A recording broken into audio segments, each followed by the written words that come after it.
ఈరోజు వచ్చేసి శనగపప్పు కొబ్బరికాయ కర్రీ వండుకుందామండి. శనగపప్పు కొబ్బరికాయ కాంబినేషన్ చాలా బాగుంటుందండి. ఇదిగోండి ఇంత శనగపప్పు. ఇది ఒక అరగంట ముందు మనం వండుకునే ముందు ఒక అరగంట ముందు నానబెట్టుకోవాలండి. వాటర్లో వేసుకుని నానబెట్టుకుంటే మనకి నాని బేగే ఉడుకుతుందండి. పప్పు కుక్కర్లో వేసుకుంటే 3-4 విజిల్లు వేయించుకుంటే సరిపోద్దండి. ఇదిగోండి ఒక కొబ్బరి చెక్కండి, అది ముక్కలుగా కట్ చేసుకుని కడుక్కుని ముక్కలుగా కట్ చేసుకుని ఇలా కొబ్బరి తురుములాగా మిక్సీలో వేసుకున్నానండి.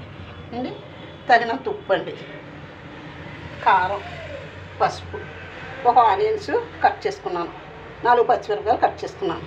ఇవన్నీ పోపు దినుసులు కూడా తీసుకున్నాను, తగినంత ఉప్పు పెట్టుకున్నాను.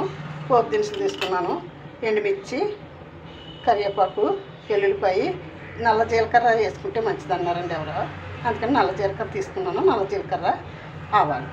ఇప్పుడు ఏం చేద్దామంటే అండి, ఇదిగోండి పప్పు వేసుకున్నానండి. పప్పు ఉడుకుతుంది చూడండి. పప్పు అయితే కొంచెం ఇలాగ మెత్తగా ఉడికిన తర్వాత ఇలాగ చూడండి పలుకు ఇలాగ నొక్కితే ఇలా ఉడికిన తర్వాత మనం ఏం చేయాలంటే ఈ కొబ్బరి తురుము వేసేసుకోవాలండి. వేసేసాను చూడండి, కొబ్బరి తురుము వేసేసాను. అంటే వాటర్ కొంచెం తక్కువగా ఉంది, కొంచెం వాటర్ కూడా వేస్తాము. చూడండి ఉడుకుతుందండి. కొంచెం పసుపు కూడా వేసుకుందామండి. 1/2 టీ స్పూన్ పసుపు వేసుకోవాలండి. పసుపు ఎందులో కూడా వేసుకున్నా యాంటీబయాటిక్ కింద మనకి పనిచేస్తుంది, చాలా మంచిదండి. ప్రతి కూరలోనే పసుపు వేసుకోవాలండి. ఆనియన్స్, పచ్చిమిరపకాయలు కూడా వేసేస్తున్నాను. 1 స్పూను కారం కూడా వేసుకుందాం. అంటే ఎక్కువ కారం వేసుకోకూడదండి. ఎక్కువ కారం వేసుకుంటే మనకి పచ్చిమిర్చి వేసుకుంటాం, ఎండుమిర్చితో కూడా పోపు పెట్టుకుంటాం కదా, అంచేత 1 స్పూను కారం వేసుకుంటే, ఇది చిన్న స్పూన్ అండి అందుకని స్పూన్నర వేసుకుంటున్నానండి. చూడండి ఉప్పు తర్వాత వేసుకోవచ్చండి. మనం ఒక 5 నిమిషాలు ఈ రెండు కలిపి బాయిల్ అవుతే మనకి అప్పుడు పోపు వేసుకుందామండి. మూత పెట్టుకుందామండి. 1 నిమిషం మూత పెట్టుకుంటే ఉడికిపోద్దండి. చూడండి ఒకసారి మూత తీసి చూసుకుందాము, ఉడికింది లేనిది. ఉడికిపోతుందండి, బాగా ఉడుకుతుంది. చూడండి చాలా కలర్ఫుల్గా వచ్చింది, చాలా బాగా ఉడుకుతుంది. ఒక్కొక్క నిమిషం ఉడికితే మనకి పోపు వేసేసుకోవచ్చండి. ఇందులోని చాలా బాగా ఉడుకుతుందండి. చాలా కలర్ కూడా చాలా బాగా వచ్చిందండి. పోపు వేసుకున్నాకి గిన్నె పెట్టుకున్నానండి. స్టవ్ పెట్టుకున్నాను. ఇది ఇలా ఉడుకుతూ ఉంది. ఇక్కడ చూడండి ఉడుకుతుంది. కొంచెం ఆయిల్ వేసుకుందాం.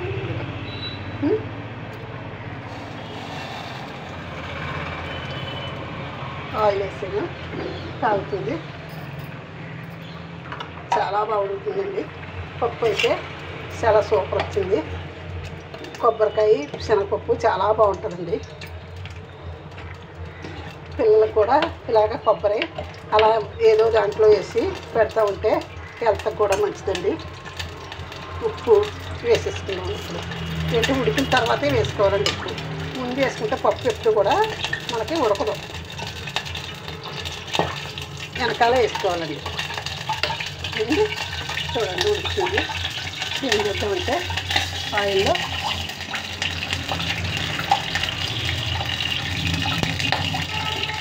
వేసేసానండి.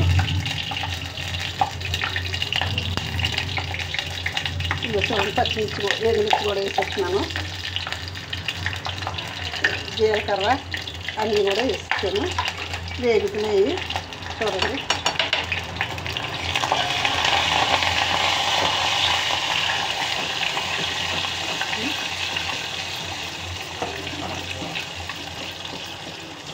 వేగిపోతున్నాయి. బాగా వేగాలండి. ఏంటంటే బాగా వేగితేనే పోపు చాలా సూపర్ ఉంటుందండి, టేస్ట్ కూడా వస్తుంది. మరీ మాడిపోనకూడదు, పోపుని బాగుంటుందండి. చూడండి వేగుతున్నాయి. 1 నిమిషం వేగితే మనకి పోపు ఇందులో వేసేసుకొచ్చాను. పప్పు కూడా బాగా ఉడికిందని మెత్తగాని. మీరు కూడా చేసుకుని చూడండి. శనగపప్పు కొబ్బరికాయ చాలా బాగుంటుంది. 1 చెక్క 1 అరసాలకి ఎక్కువ పప్పు వేసుకుంటే శుభ్రంగా బాగుంటుందండి. ఇదిగోండి పోపు వేసేస్తున్నాను. వేసిన పోపు స్టవ్ కూడా కట్టేస్తున్నానండి. ఒక్క నిమిషం మనం మూత పెట్టుకుంటే స్మెల్ పోకుండా ఉంటుందండి. ఇలా ఒక్క నిమిషం మూత పెట్టుకోవాలండి, స్మెల్ పోకుండా ఉంటుంది. లేకపోతే స్మెల్ పోతుందండి, పోస్ట్ స్మెల్.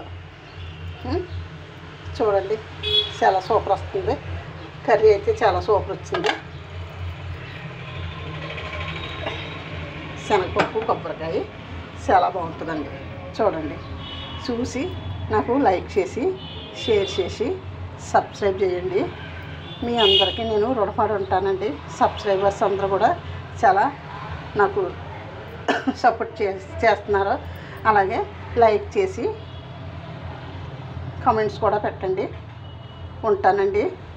శ్రీమాత్రే నమః, శ్రీమాత్రే నమః, శ్రీమాత్రే నమః. అందరికీ శుభోదయం. ఉంటానమ్మా.